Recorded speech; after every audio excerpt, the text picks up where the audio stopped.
Salut à tous, c'est Rototo et on se retrouve aujourd'hui pour le 5e volet de notre série sur l'histoire des avions de War Thunder. Lors de notre dernière vidéo, j'avais annoncé que je m'intéresserais aux avions italiens, en particulier au MC-202 qui est ici. Mais en fait, finalement, je vais d'abord commencer par des avions plus anciens, parce qu'après tout, bon, le MC-202 est une version assez aboutie des avions première génération de War Thunder en ce qui concerne l'Italie. Et donc, j'aurais plutôt commencer par parler du CR-42 Falco, et ensuite on abordera le G50 série 7AS, avant de parler du MC202 dans une autre vidéo. Donc on va commencer donc par le plus ancien, ce qui paraît logique, le Fiat CR-42 Falco. Alors c'est un avion qui est très très comparable au Gladiator britannique. C'est un avion qui, comme vous le remarquez tout de suite, est un biplan. On va d'abord dire ce que veut dire Falco en italien. Falco, ça veut dire faucon. Et c'est un avion qui, tout comme son homologue britannique, est l'aboutissement ultime de la technologie biplan. Ce type d'avion va évidemment disparaître et être remplacé par les monoplans, y compris les monoplans d'abord avec cockpit ouvert puis cockpit fermé, mais on est vraiment dans l'aboutissement de ce qu'était la technologie de l'aviation biplan avant de passer sur des avions plus modernes et plus représentatifs de la technologie de la Deuxième Guerre mondiale. Donc c'est un avion italien fabriqué par Fiat, qui est un des gros constructeurs de l'aviation militaire italienne, comme pouvait l'être Mitsubishi pour les Japonais par exemple. Et c'est un avion qui est en fait le successeur d'un avion encore plus ancien qui est le CR-32, que l'on ne retrouve pas dans War Thunder, qui est aussi un Fiat fabriqué donc en Italie et qui a largement pourvu au combat aérien de la guerre d'Espagne. Il a également été exporté en Chine, en Autriche et dans d'autres pays comme le Paraguay notamment. Donc le CR-42 est en fait son aboutissement, c'est son successeur, et c'est un avion qui a une excellente réputation. Vraiment, c'est un avion qui a été adoré par ses équipages, bien que pourtant, dès le début du conflit, il est déjà technologiquement dépassé, hein, on s'en doute, puisqu'il a été lancé en 1938, donc à une époque où déjà les successeurs que seront les séries G50 et les MC202 sont également mis en fabrication.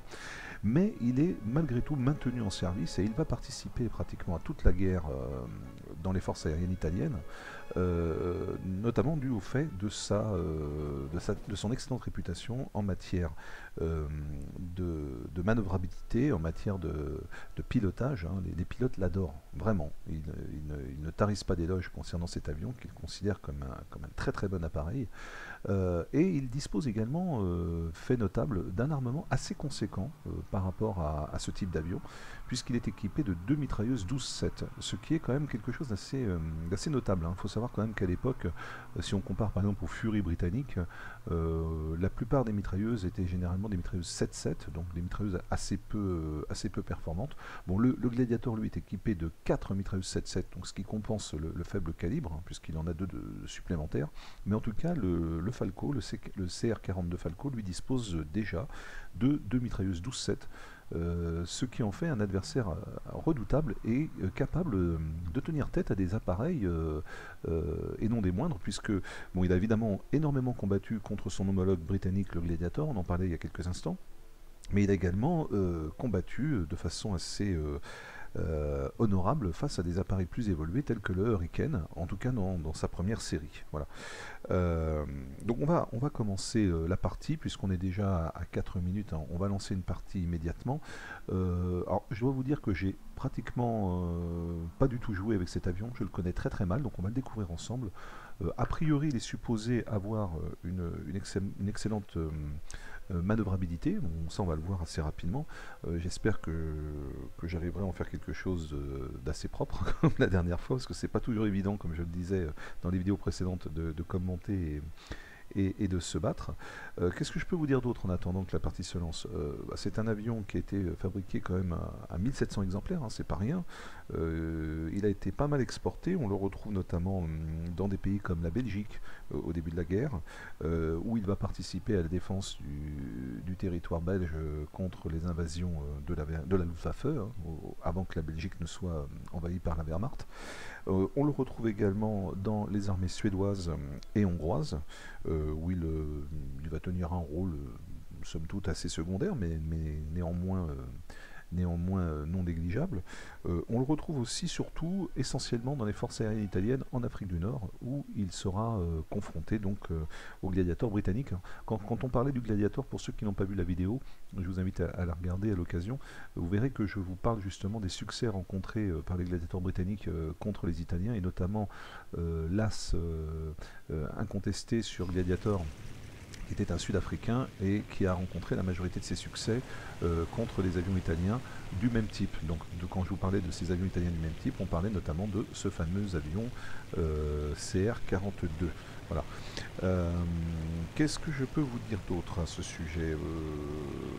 En fait, il a été pendant pratiquement toute la guerre le principal avion de chasse italien. C'est quand même un paradoxe, hein.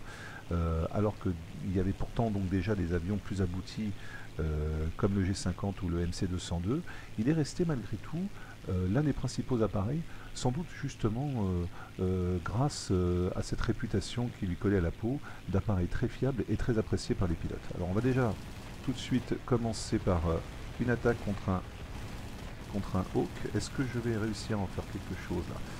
Alors normalement les mitrailleuses 12-7 devraient me permettre, voilà, si l'autre ne se met pas au milieu, j'y arriverai peut-être davantage. Bon, pour l'instant, ça fait pas grand-chose. On est un peu loin, hein. Les mitrailleuses, en fait, si vous voulez réussir à faire quelque chose d'efficace, il faut être assez près. Le KI-45 qui est juste devant moi est beaucoup plus rapide, donc il s'en approche plus et je pense qu'il va finalement réussir à me piquer ma cible parce que je n'arrive pas à m'en approcher suffisamment. Je suis à 323 km/h et je suis au maximum. Bon, j'ai l'assistance, voilà, bon, ma foi. Bon, pour l'instant, on s'en sort pas trop mal. Alors, on a, qu'est-ce qu'on a de près là? On a un Swordfish. On pourrait éventuellement le finir si c'est possible. Hop, hop. On va essayer de terminer. On va se méfier quand même de ces mitrailleurs arrière, mais enfin, normalement. Bon, pour l'instant, au niveau armement, c'est pas ça. Alors, je ne suis pas en configuration élite, hein, je précise. Je précise que je suis en modèle de base, hein, donc du coup, mes munitions ne sont pas upgradées. Mais néanmoins, voilà, j'ai réussi quand même à l'avoir. Un peu difficile, mais on s'en est sorti. Oula, j'ai du monde derrière, je l'ai pas vu. Qui se promène derrière moi? Alors, on va le laisser passer. Hop, hop, hop, hop. Non, là, je sais personne. Il y a un HE-112 là. Alors, allons-y pour le HE-112. Hop. Donc, un avion globalement supérieur technologiquement. Est-ce qu'on va réussir? Hop, bon. Collision. Alors, ça, c'est vraiment. Les gens qui font ce genre de choses, bon, il y a parfois des collisions qui sont... Ah bah voilà, ça y est, je me suis fait avoir, je ne l'ai pas vu arriver.